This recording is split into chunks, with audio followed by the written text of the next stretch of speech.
ನಮಸ್ಕಾರ. ಕರ್ನಾಟಕದ ಭವಿಷ್ಯದ ಹೂಡಿಕೆ ದೃಷ್ಟಿಯಿಂದ ಇನ್ವೆಸ್ಟ್ ಕರ್ನಾಟಕ 2025 ಮಹತ್ವ ಪಡೆದಿದೆ. ಮೂರನೇ ದಿನದ ಬಂಡವಾಳ ಹೂಡಿಕೆದಾರರ ಸಮಾವೇಶದಲ್ಲಿ ಹಲವು ಮಹತ್ವದ ವಿಚಾರಗಳು ಚರ್ಚೆಯಾಗಿದೆ. ವೋಲ್ವೋದಂತ ದೈತ್ಯ ಕಂಪನಿ ಹೂಡಿಕೆ ಒಪ್ಪಂದಕ್ಕೆ ಸಹಿ ಹಾಕಿದೆ. ಆರ್ಟಿಫಿಷಿಯಲ್ ಇಂಟೆಲಿಜೆನ್ಸ್ ಹೇಗೆ ಭವಿಷ್ಯವನ್ನ ಆಳುತ್ತದೆ ಎಂಬುದರ ಅನಾವರಣ ಕೂಡ ಆಗಿದೆ. ಬಂಡವಾಳ ಹೂಡಿಕೆದಾರರ ಸಮಾವೇಶ, ಹೂಡಿಕೆದಾರರಿಗೆ ಸಂತಸ. ವೋಲ್ವೋದಿಂದ 1400 ಕೋಟಿ ಹೂಡಿಕೆ, ಹೊಸಕೋಟೆ ಘಟಕ ವಿಸ್ತರಣೆ. ಸಿಎಂ ಸಿದ್ದರಾಮಯ್ಯ ಸಮ್ಮುಖದಲ್ಲಿ ಒಡಂಬಡಿಕೆಗೆ ಅಂಕಿತ.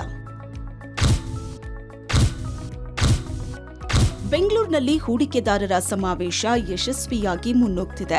ಬಸ್ಸು ಮತ್ತು ಟ್ರಕ್ ತಯಾರಿಕೆಗೆ ಹೆಸರಾಗಿರೋ ಸ್ವೀಡನ್ ಮೂಲದ ವೋಲ್ವೋ ಕಂಪನಿ ಹೊಸಕೋಟೆಯಲ್ಲಿರೋ ತನ್ನ ತಯಾರಿಕಾ ಸ್ಥಾವರ ವಿಸ್ತರಿಸುವುದಕ್ಕೆ ತೀರ್ಮಾನಿಸಿದೆ. ಇದಕ್ಕಾಗಿ 1400 ಕೋಟಿ ಬಂಡವಾಳ ಹೂಡಿಕೆ ಮಾಡುವುದಾಗಿ ಘೋಷಿಸಿದೆ. ಈ ಬಗ್ಗೆ ಸಿಎಂ ಸಿದ್ದರಾಮಯ್ಯ ಸಮ್ಮುಖದಲ್ಲಿ ಒಡಂಬಡಿಕೆಗೆ ಅಂಕಿತ ಬಿದ್ದಿದೆ. ಬೃಹತ್ ಮತ್ತು ಮಧ್ಯಮ ಕೈಗಾರಿಕಾ ಸಚಿವ ಎಂಬಿ ಪಾಟೀಲ್ ಉಪಸ್ಥಿತಿಯಲ್ಲಿ ಒಪ್ಪಂದ ಆಗಿದೆ. ಒಡಂಬಡಿಕೆಗೆ ಸರ್ಕಾರದ ಪರ ಕೈಗಾರಿಕಾ ಇಲಾಖೆ ಪ್ರಧಾನ ಕಾರ್ಯದರ್ಶಿ ಸೆಲ್ವಕುಮಾರ್ ಮತ್ತು ವೋಲ್ವೋ ಇಂಡಿಯಾದ ವ್ಯವಸ್ಥಾಪಕ ನಿರ್ದೇಶಕ ಕಮಲ್ ಬಾಲಿ ಸಹಿ ಹಾಕಿದ್ರು.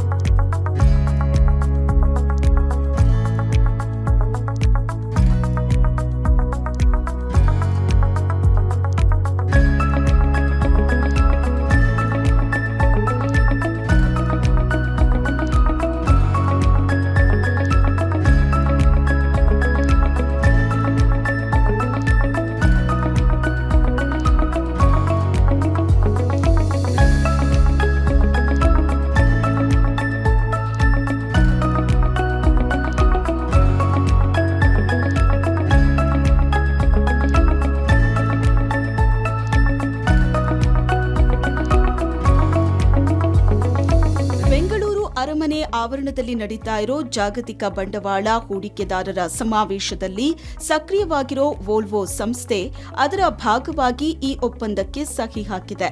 ವೋಲ್ವೋ ಕಂಪನಿಯು 25 ವರ್ಷಗಳ ಹಿಂದೆಯೇ ರಾಜ್ಯಕ್ಕೆ ಬಂದು ಬಂಡವಾಳ ಹೂಡಿ ಬದಲಾವಣೆಗೆ ನಾಂದಿ ಹಾಡಿದೆ ಅಂತ ಸಿಎಂ ಹೇಳಿದ್ರು. ರಾಜ್ಯ ಸಾರಿಗೆ ನಿಗಮದ ಐಷಾರಾಮಿ ಬಸ್ಗಳನ್ನ ಕೂಡ ಜನ ಇದೇ ಹೆಸರಿನಿಂದ ಕರೆದಿದ್ದಾರೆ. ವೋಲ್ವೋ ಕಂಪನಿಗೆ ಸರ್ಕಾರ ಅಗತ್ಯ ಸೌಲಭ್ಯ ಮತ್ತು ನೆರವು ಒದಗಿಸಲಿದೆ. ಕಂಪನಿಯು ತನ್ನಲ್ಲಿ ಹೆಚ್ಚಿನ ಕನ್ನಡಿಗರಿಗೆ ಕೆಲಸ ಕೊಡಬೇಕು ಅಂತ ಸಿದ್ದರಾಮಯ್ಯ ಹೇಳಿದ್ರು.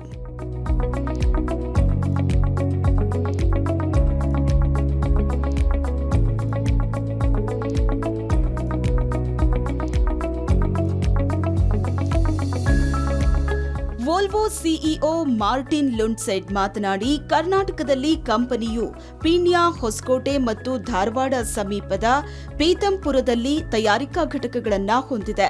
ಈಗ ನಾವು ವರ್ಷಕ್ಕೆ ಇಲ್ಲಿ 3000 ಬಸ್ಸು, ಟ್ರಕ್ ಅನ್ನ ತಯಾರಿಸ್ತಾ ಇದ್ದೀವಿ.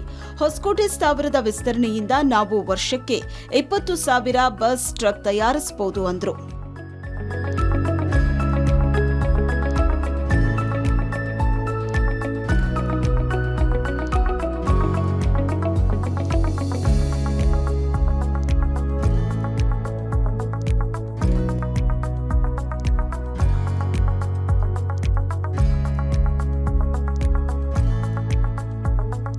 ಬೆಂಗಳೂರು ವೋಲ್ವೋ ಕಂಪನಿಯ ಪಾಲಿಗೆ ಅಂತಾರಾಷ್ಟ್ರೀಯ ಮಟ್ಟದಲ್ಲಿ 4ನೇ ಅತಿ ದೊಡ್ಡ ತಾಣವಾಗಿದೆ. ಇಲ್ಲಿರೋ ನಮ್ಮ ಕೇಂದ್ರದಲ್ಲಿ 3,500ಕ್ಕೂ ಹೆಚ್ಚು ಮಂದಿ ಕೆಲಸ ಮಾಡ್ತಿದ್ದು, ಇಲ್ಲಿ R&D, ಖರೀದಿ, ಲಾಜಿಸ್ಟಿಕ್ ಮತ್ತು ಹಣಕಾಸು ಸೇವೆಗಳನ್ನು ನಿರ್ವಹಿಸಲಾಗುತ್ತಿದೆ. ಇದಲ್ಲದೆ ಮಧ್ಯಪ್ರದೇಶದಲ್ಲಿ ಕೂಡ ಜಂಟಿ ಸಹಭಾಗಿತ್ವದ ಯೋಜನೆ ಜಾರಿಯಲ್ಲಿದೆ. ಸರಕು ಸಾಗಣೆ ಕ್ಷೇತ್ರಕ್ಕೆ ಒತ್ತು ಕೊಟ್ರೆ ಭಾರತ 3ನೇ ಅತಿ ದೊಡ್ಡ ಆರ್ಥಿಕತೆ. ವೋಲ್ವೋ ಒಡಂಬಡಿಕೆಗೂ ಮುನ್ನ ವೋಲ್ವೋ ಗ್ರೂಪ್ನ ಅಧ್ಯಕ್ಷ ಸಿಇಒ ಮಾರ್ಟಿನ್ ಲಾಂಡ್ಸ್ಟೆಡ್ ಗೋಷ್ಠಿಯಲ್ಲಿ ಭಾಗಿಯಾಗಿದ್ರು. ಈ ವೇಳೆ ಮಾತನಾಡಿದ ಅವರು, ಪ್ರಪಂಚದಲ್ಲಿ 3ನೇ ಅತಿ ದೊಡ್ಡ ಆರ್ಥಿಕತೆ ಹೊಂದಿದ ರಾಷ್ಟ್ರವಾಗಿ ಭಾರತ ಹೊರಹೊಮ್ಮಬೇಕು ಅಂದ್ರೆ ವಿಫುಲ ಉದ್ಯೋಗಾವಕಾಶಗಳಿರೋ ಸರಕು ಸಾಗಣೆ ಕ್ಷೇತ್ರದ ಸುಧಾರಣೆಗೆ ಒತ್ತು ಕೊಡೋದು ಅಗತ್ಯ ಅಂತ ಪ್ರತಿಪಾದಿಸಿದ್ರು. ರಸ್ತೆ ಸಾರಿಗೆ ಮೂಲಕ ಸರಕುಗಳನ್ನ ಸಾಗಿಸೋ ಬೆಳವಣಿಗೆ ಪ್ರಮಾಣ ಇನ್ನು 2 ದಶಕಗಳಲ್ಲಿ 32,000 ಟನ್ಗಿಂತಲೂ ಹೆಚ್ಚು ಅಂದಾಜಿದೆ. ಈ ಎಲ್ಲ ಅಂಕಿಅಂಶಗಳನ್ನ ನೋಡಿದ್ರೆ ಭಾರತದಲ್ಲಿ ಲಾಜಿಸ್ಟಿಕ್ ಕ್ಷೇತ್ರದ ಸುಧಾರಣೆಗೆ ದೊಡ್ಡ ಮಟ್ಟದಲ್ಲಿ ಅವಕಾಶಗಳಿವೆ. ವೋಲ್ವೋ ಕಂಪನಿಯು ಭಾರತ, ಫ್ರಾನ್ಸ್, ಇಸ್ರೇಲ್ ಸೇರಿದಂತೆ ಕೆಲವು ರಾಷ್ಟ್ರಗಳಲ್ಲಿ ಹೂಡಿಕೆ ಮಾಡುತ್ತಿದ್ರೂ ಭಾರತವೇ ಮೊದಲ ಆದ್ಯತೆಯಾಗಿದೆ. ಅದರಲ್ಲೂ ಕರ್ನಾಟಕದಲ್ಲಿ ಹೆಚ್ಚಿನ ಹೂಡಿಕೆಗೆ ಒತ್ತು ಕೊಟ್ಟಿದೆ ಈ ವೋಲ್ವೋ ಕಂಪನಿ.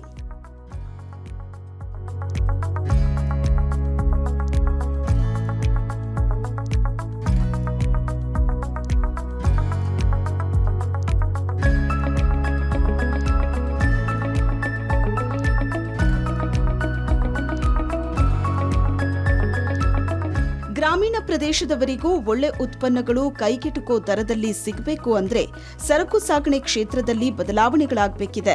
ಹಸಿರು ಇಂಧನ ಬಳಸಿ ಒಳ್ಳೆ ಮೈಲೇಜ್ ಕೊಡೋ ಹಾಗೂ ಚಾಲಕರ ಸುರಕ್ಷತೆಗೆ ಆದ್ಯತೆ ಕೊಡುವ ಸರಕು ವಾಹನಗಳ ಉತ್ಪಾದನೆ ಹೆಚ್ಚಳವಾಗಬೇಕು. ತಂತ್ರಜ್ಞಾನವನ್ನ ಬಳಸಿಕೊಂಡು ಜನರ ಜೀವನ ಶೈಲಿ ಸುಧಾರಿಸುವತ್ತ ಗಮನ ಹರಿಸಿದ್ದೇವೆ ಅಂತ ವಿವರಿಸಿದ್ರು.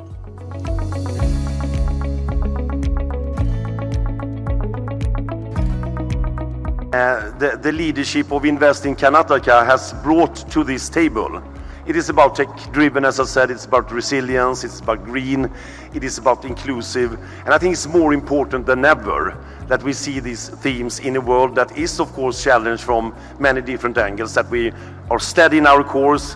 Resilient growth means also prosperous growth. So that's the reason why I said, how can it be that we had more or less exactly the same type of feeling here?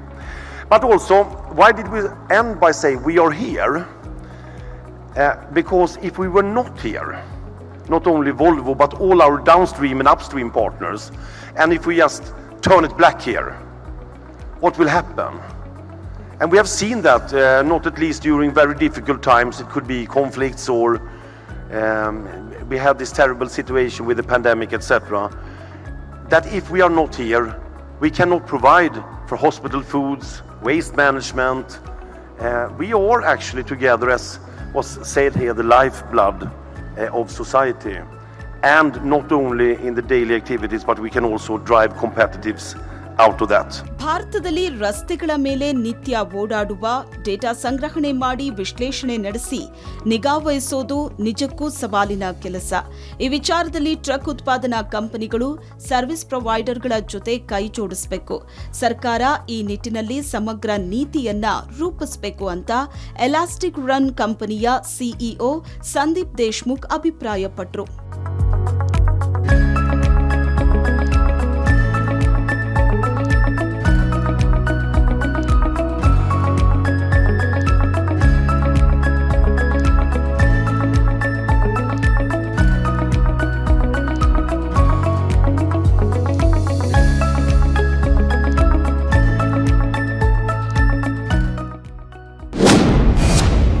ಟೆಕ್ನಾಲಜಿಯ ಭವಿಷ್ಯ ತೆರೆದಿಟ್ಟ ಗೂಗಲ್ ಎಕ್ಸ್ನ Sebastian.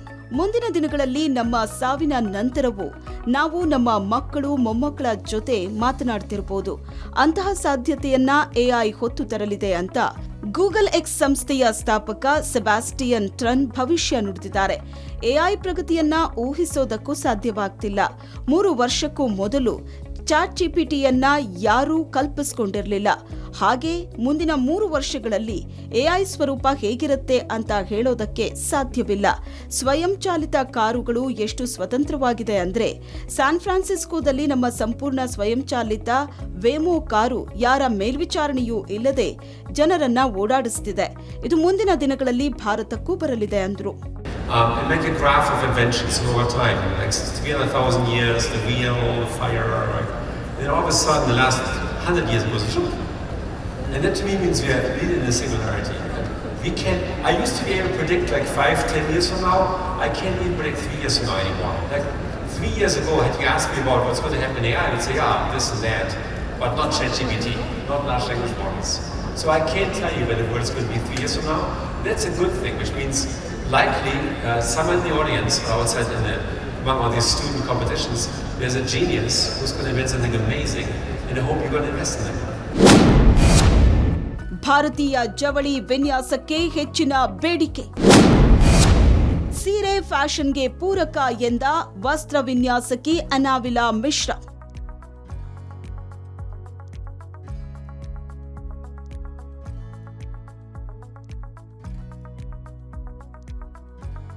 ಭಾರತದ ಮೂಲೆ ಮೂಲೆಯಲ್ಲೂ ವೈವಿಧ್ಯಮಯ ಪಾರಂಪರಿಕ ಕುಶಲಕಲೆಗಳಿದ್ದು fashion ವಲಯಕ್ಕೆ ಹೆಚ್ಚಿನ ಅವಕಾಶಗಳಿದೆ ಅಂತ ಖ್ಯಾತ ವಸ್ತ್ರ ವಿನ್ಯಾಸಕಿ ಅನಾವಿಲಾ ಮಿಶ್ರಾ ಹೇಳಿದರು.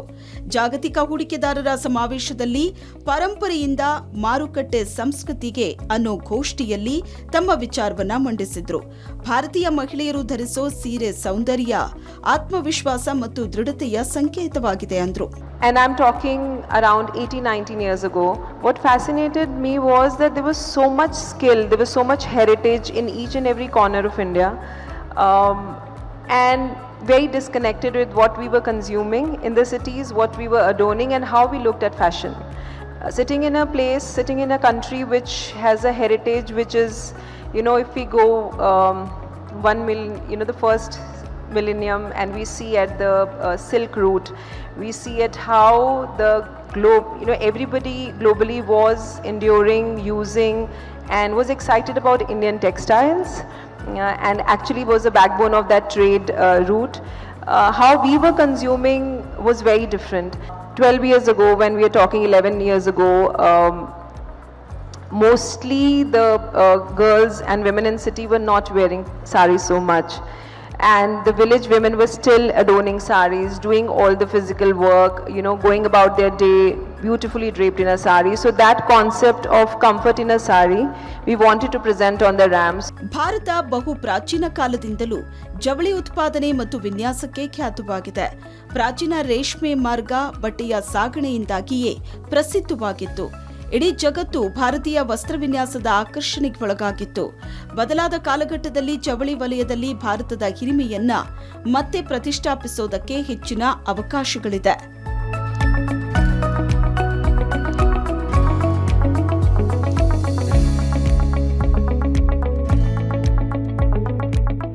ಜಾಗತಿಕ ಬಂಡವಾಳ ಹೂಡಿಕೆದಾರರ ಸಮಾವೇಶದಲ್ಲಿ ಕ್ವೀನ್ ಸಿಟಿಯಲ್ಲಿ ಶಿಕ್ಷಣ ಕುರಿತು 3 ಸಚಿವರು ಮತ್ತು ವಿವಿಧ ಶಿಕ್ಷಣ ಸಂಸ್ಥೆಗಳ ಪ್ರತಿನಿಧಿಗಳ ದುಂಡು ಮೇಜಿನ ಸಭೆ ನಡೆಯಿತು.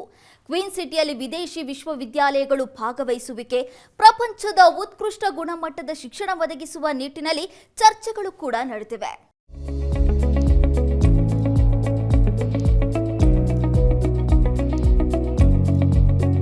ಜಾಗತಿಕ ಬಂಡವಾಳ ಹೂಡಿಕೆದಾರರ ಸಮಾವೇಶದಲ್ಲಿ ಕ್ವೀನ್ ಸಿಟಿ ಶಿಕ್ಷಣ ಕುರಿತು ಸಚಿವರು ಮತ್ತು ವಿವಿಧ ಶಿಕ್ಷಣ ಸಂಸ್ಥೆಗಳ ಪ್ರತಿನಿಧಿಗಳ ದುಂಡು ಮೇಜಿನ ಸಭೆ ನಡೆಯಿತು.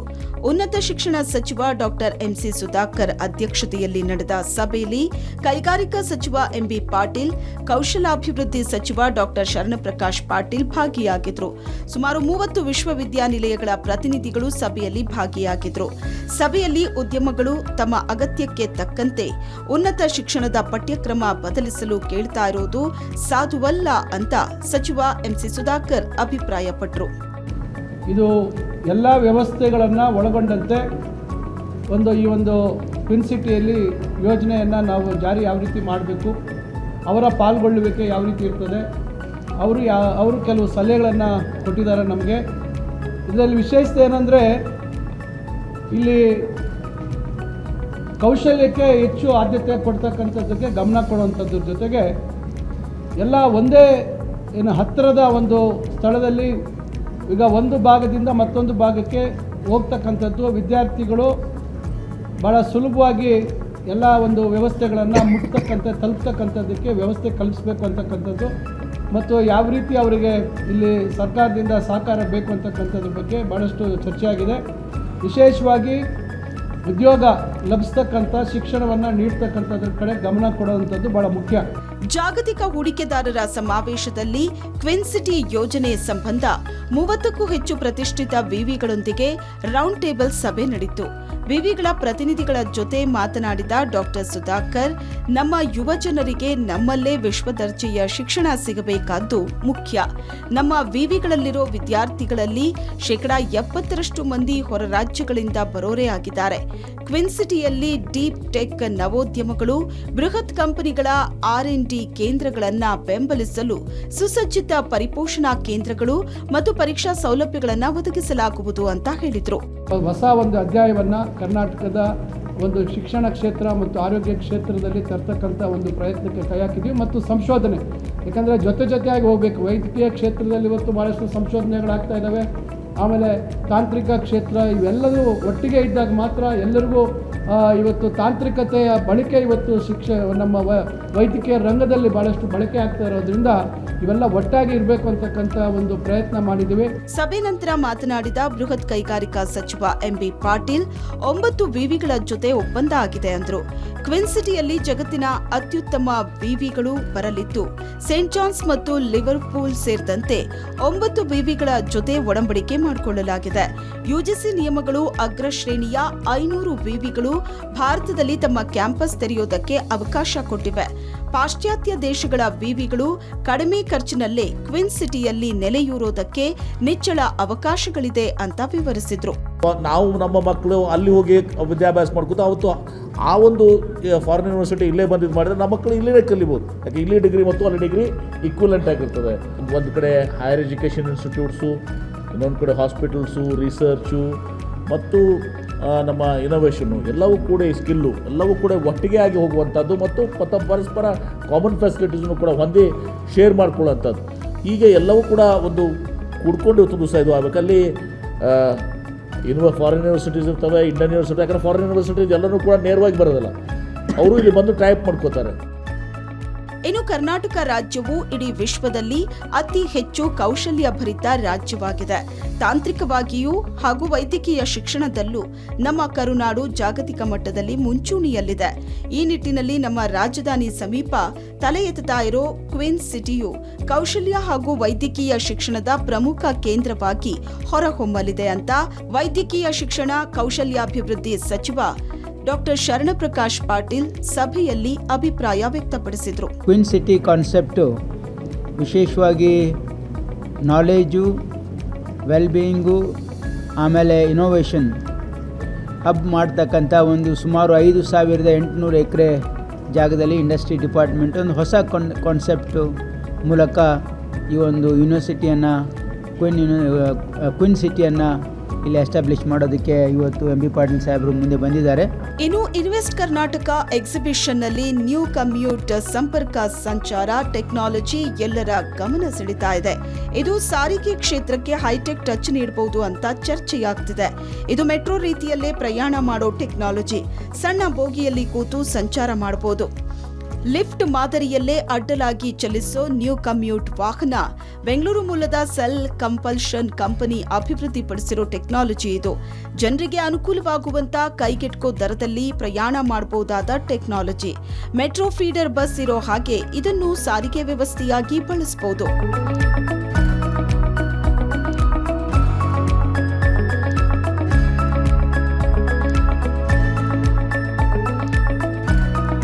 ಸೊ ಈಗ ನನ್ನ ಹಿಂಭಾಗದಲ್ಲಿ ನೋಡಿರ್ಬೋದು, ಟ್ರ್ಯಾಕ್ ಮೇಲೆ ನಿಂತಿರ್ತಕ್ಕಂತಹ ಒಂದು ಪಾಡ್. ಅಂದರೆ ಇದು ಈಗ ಸದ್ಯಕ್ಕೆ ಅವರು ಅಂದರೆ ಇದು ಹೊಸ ಟೆಕ್ನಾಲಜಿ ಆಗಿರೋದ್ರಿಂದ ನ್ಯೂ ಕಮ್ಯೂಟ್ ಅನ್ನುವಂತಹ ಒಂದು ಹೆಸರನ್ನು ಕೊಟ್ಟಿದ್ದಾರೆ. ನೋಡೋಕ್ಕೊಂದು ರೀತಿ ಮೆಟ್ರೋನ ಮೈನರ್ ವರ್ಷನ್ ಅಂತ ಕಾಣುತ್ತೆ, ಅಂದರೆ ಮೈಕ್ರೋ ವರ್ಷನ್ ರೀತಿ, ಅಂದರೆ ಒಂದು ಪಾಡ್ ಥರ ಇದೆ. ಸೊ ಅದು ಟ್ರ್ಯಾಕ್ ಮೇಲೆ ಮೂವ್ ಆಗುತ್ತೆ. ನೀವು ಲಿಫ್ಟಲ್ಲಿ ಮೇಲೆ ಹೋಗ್ತೀರಿ, ಈ ಪಾಡ್ನಲ್ಲಿ ಹಾರಿಜಾಂಟಲ್ ಆಗಿ ಹೋಗುತ್ತೆ, ಅಂದರೆ ಟ್ರ್ಯಾಕ್ ಮೇಲೆ ಚಲಿಸುವಂತಹ ಒಂದು ಟೆಕ್ನಾಲಜಿ. ಸೇಮ್ ಲಿಫ್ಟ್ ಹೇಗೆ ವರ್ಕ್ ಆಗುತ್ತೋ ಅದೇ ರೀತಿ ಇದು ಹಾರಿಜಾಂಟಲ್ ಆಗಿ ವರ್ಕ್ ಆಗುತ್ತೆ. ಲಿಫ್ಟ್ ಬಂದಾಗ ನಮಗೆ ಡೋರ್ ಹೆಂಗೆ ಓಪನ್ ಆಗುತ್ತೋ ಅದೇ ರೀತಿ ಇಲ್ಲೂ ಕೂಡ ಓಪನ್ ಆಗುತ್ತೆ. ಈಗ ಡೋರ್ ಓಪನ್ ಆಗಿದೆ ಆಟೋಮೆಟಿಕ್ಕಾಗಿ. ನಾವು ಒಳಗಡೆ ಹೋಗೋಣ.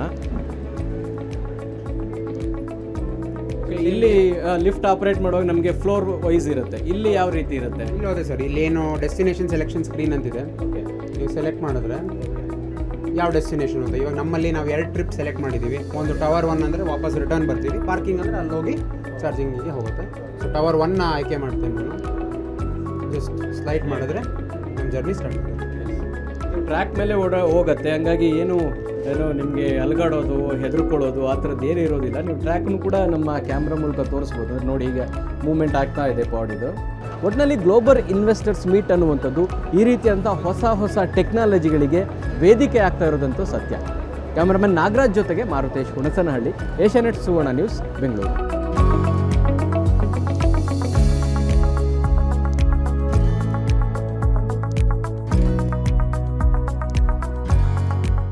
ಇನ್ವೆಸ್ಟ್ ಕರ್ನಾಟಕದಲ್ಲಿ ಹಲವು ವಿಚಾರಗೋಷ್ಠಿ, ಒಡಂಬಡಿಕೆ, ಮಾಹಿತಿ ವಿನಿಮಯ, ಬಿಸಿನೆಸ್ ಮೀಟಿಂಗ್ಗಳ ನಡುವೆ ಉದ್ಯಮಿಗಳನ್ನ ಪ್ರೋತ್ಸಾಹಿಸುವ ಕಾರ್ಯಕ್ರಮ ಕೂಡ ನಡೆಯಿತು. ರಾಜ್ಯದ 30ಕ್ಕೂ ಹೆಚ್ಚು ಸಾಧಕ ಎಂಎಸ್ಎಂಇ ಉದ್ಯಮಿಗಳಿಗೆ ಎಸ್ಎಂಇ ಕನೆಕ್ಟ್ ಪುರಸ್ಕಾರ ನೀಡಿ ಗೌರವಿಸಲಾಗಿದೆ.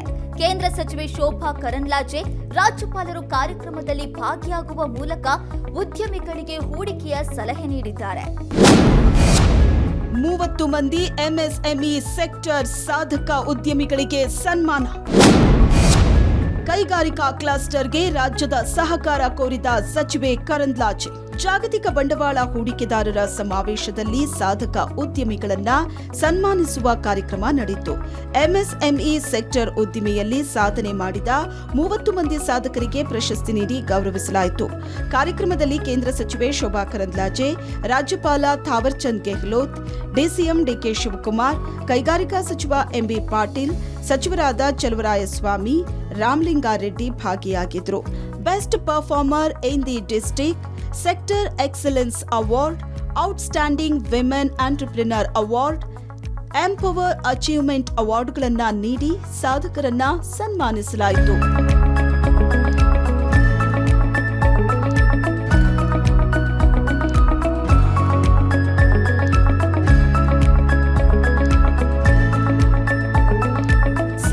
ಉದ್ಯಮಿಗಳನ್ನ ಸನ್ಮಾನಿಸಿ ಮಾತನಾಡಿದ ಸಚಿವೆ ಶೋಭಾ ಕರಂದ್ಲಾಜೆ ರಾಜ್ಯ ಸರ್ಕಾರದ ಸಹಕಾರ ಕೋರಿದ್ದಾರೆ. ಜಮೀನಿನ ಸಮಸ್ಯೆ ಬಗೆಹರಿಸಿದ್ರೆ ಕ್ಲಸ್ಟರ್ ಮಾದರಿ ಕೈಗಾರಿಕೆ ಅಭಿವೃದ್ಧಿ ಮಾಡೋ ಭರವಸೆ ಕೊಟ್ಟಿದ್ದಾರೆ.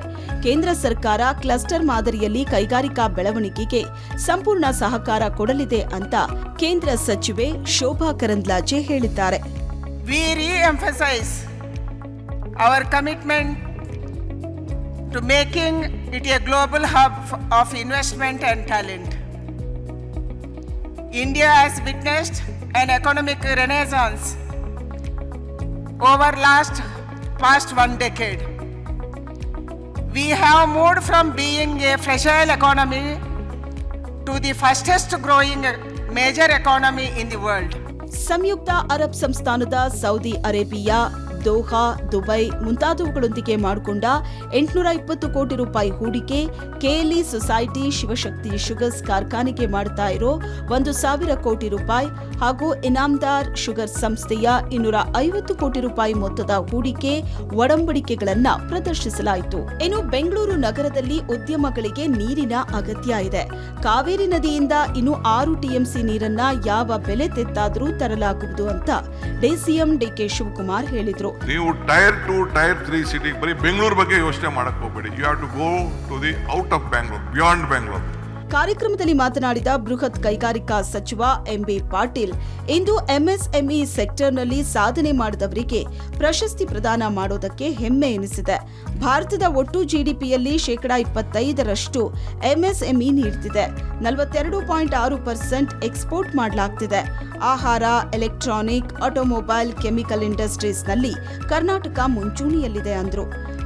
Of what MSMEs can achieve, our state, while home to just 4.7% of India's population, generates 10.4% of the country's formal jobs. ಇನ್ನು ಇದೇ ಕಾರ್ಯಕ್ರಮದಲ್ಲಿ ರಾಜ್ಯಪಾಲ ಥಾವರ್ ಚಂದ್ ಗೆಹ್ಲೋಟ್ ಭಾಗಿಯಾಗಿದ್ರು. ಭಾರತ ಸರ್ಕಾರ ಮತ್ತು ರಾಜ್ಯ ಸರ್ಕಾರದ ನೀತಿಗಳು ಮತ್ತು ಲಭ್ಯವಿರುವ ಸಂಪನ್ಮೂಲಗಳು ಮತ್ತು ಸೌಲಭ್ಯಗಳನ್ನ ಬಳಸಿಕೊಂಡು ಹೆಚ್ಚು ಹೂಡಿಕೆ ಮಾಡಿ ಮತ್ತು ಉತ್ತಮ ಕರ್ನಾಟಕದೊಂದಿಗೆ ಉತ್ತಮ ಭಾರತ, ಸ್ವಾವಲಂಬಿ ಭಾರತವನ್ನ ನಿರ್ಮಿಸುವಲ್ಲಿ ಕೈ ಜೋಡಿಸಬೇಕು ಅಂತ ಗೆಹ್ಲೋಟ್ ಕರೆ ನೀಡಿದ್ರು. सुविधाओं का लाभ उठाते हुए अधिकाधिक निवेश कर श्रेष्ठ कर्नाटक के साथ श्रेष्ठ भारत, आत्मनिर्भर भारत ನಿರ್ಮಾಣ में ಭಾಗಿದಾರ್ ಬನೆ. ಕಾರ್ಯಕ್ರಮದಲ್ಲಿ ಇನ್ವೆಸ್ಟ್ ಕರ್ನಾಟಕ 2025 ಸ್ಮರಣ ಸಂಚಿಕೆಯನ್ನ ಗೌರವಾನ್ವಿತ ರಾಜ್ಯಪಾಲರು ಬಿಡುಗಡೆ ಮಾಡಿದರು.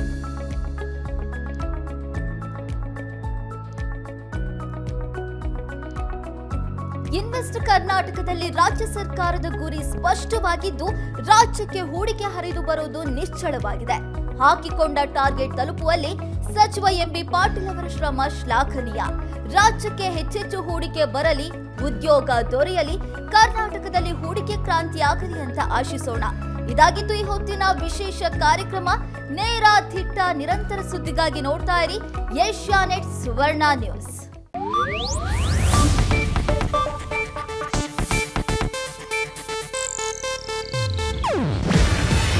ಇದು ಏಷ್ಯಾನೆಟ್ ನ್ಯೂಸ್ ನೆಟ್ವರ್ಕ್ ಪ್ರಸ್ತುತಿ. ನೀವು ನೋಡ್ತಿದ್ದೀರಾ ಏಷ್ಯಾನೆಟ್ ಸುವರ್ಣ ನ್ಯೂಸ್.